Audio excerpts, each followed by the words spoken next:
My name is Franke. I'm a biologist by training. I'm from Kiel, which is in the north of Germany. I'm the coordinator of miGut Health, and I bring genetics and bioinformatics as an expertise here to the consortium. So my name is Jurgita Skieceviciene. I'm a molecular biologist by training, and currently I work as a professor in Lithuanian University of Health Sciences. My main focus is translational research, mainly in the field of host microbiome interaction and biomarker discovery. I work in close collaboration with gastroenterologists, and thereby bringing the insights from molecular field to the clinical applications. Within miGut Health, I serve as a co-coordinator and the lead in researchers in Lithuanian University of Health Sciences, and we mainly focus on work package 3, where we work with intestinal organoid models and testing deeper molecular insights on the effects of nutrition-derived bacterial metabolites, thereby trying to identify what kind of effect would nutrition have on the gut and gut health and gut inflammation reduction.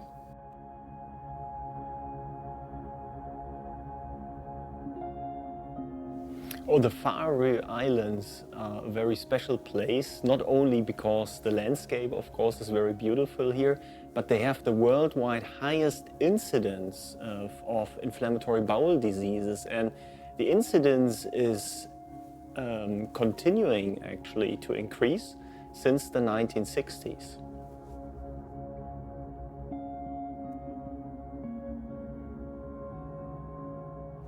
There are many new things that we're doing here, that we have a lot of interesting new technologies that we're using to analyze biomaterials of patients. For example, we're able to screen the entire immune system here for potential antigens, so we can see what the patients or the individuals with the disease actually encounter during their lifetime. If they were in contact with specific viruses and bacteria, for example. So it's about technology, but it's also a very interdisciplinary research group. So we have clinicians working together with basic scientists. We have experts in artificial intelligence here. And that's what makes really the good mixture here, an interdisciplinary team.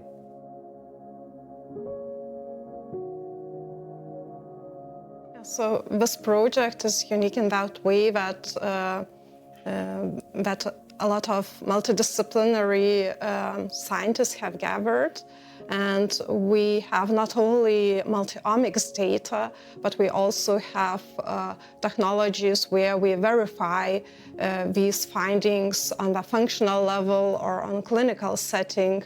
So like dietary intervention studies, where we can see in real time how the impact of the diet makes on the molecular level, or go even deeper into single cell level and have a look at how the cells react to the bacteria-derived nutritional metabolites and what is happening in the cell over a certain periods when this metabolite is in there. So we have different intervention studies in miGut Health. For example, in one study, we are exploring the benefits of a gluten-free diet on IBD, but also PSC patients. So that is something that is a registered clinical trial.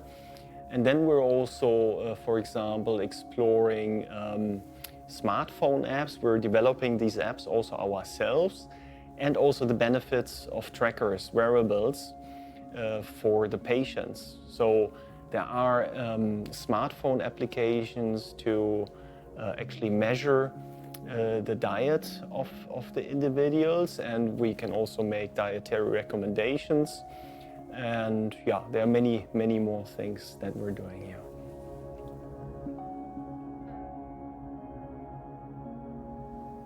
So maybe one of the aspects is that working with such a diverse team because we have not only molecular biologists, we have clinicians on board, bioinformatics specialists, nutrition specialists, and even psychologists, which is, I think, also a unique setting for research, especially on the patient level, and that we can develop and unite these different areas together and develop patient-centered approaches that would not only be in scientific papers, but also then end up in the clinic with recommendations directly to the patients. It's a very international team, and we're trying to bring together the best people from different countries here for a specific task together in this consortium. And of course, this also involves a lot of traveling, but that's really also the fun of this project, that you get to see many different places and you learn a lot.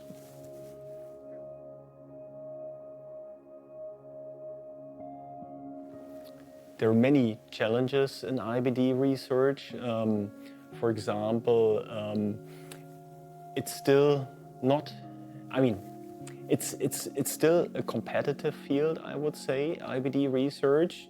But of course, the collaboration between the groups is getting better and better as we do it here and live it here in the miGut Health Consortium.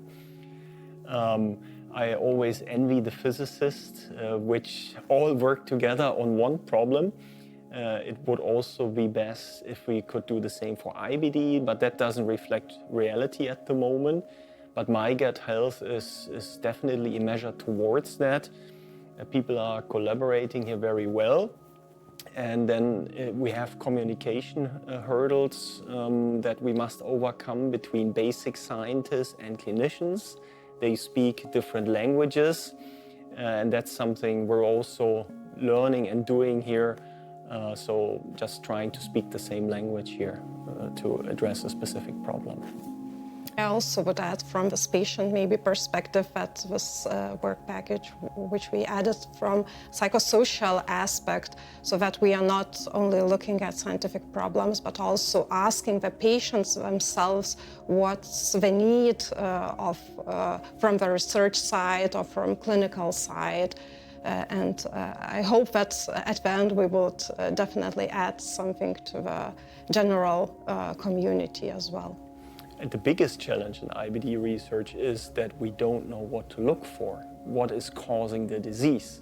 It's really the search for the needle in the haystack. I mean, we don't know, is it something in the diet? Is there maybe something toxic in the environment? We don't really know what triggers the disease. I mean, we have, of course, some suspects, but this is what we want to do here. At least we want to try and narrow down the list of candidates, what could be potential triggers for IBD.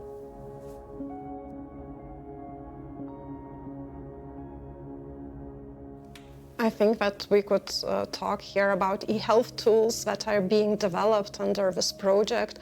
So we have even 3 different tools like my IBD coach, my food repo, and Pro app that will help the patients and the clinicians as well to monitor the status of a patient and to get deeper insights about the environmental factors that could cause the flare-ups of the disease. And as well, we are developing the tools for better nutrition surveillance, which is still the challenge even for scientists, not only for the patients with extensive questionnaires to be answered. So.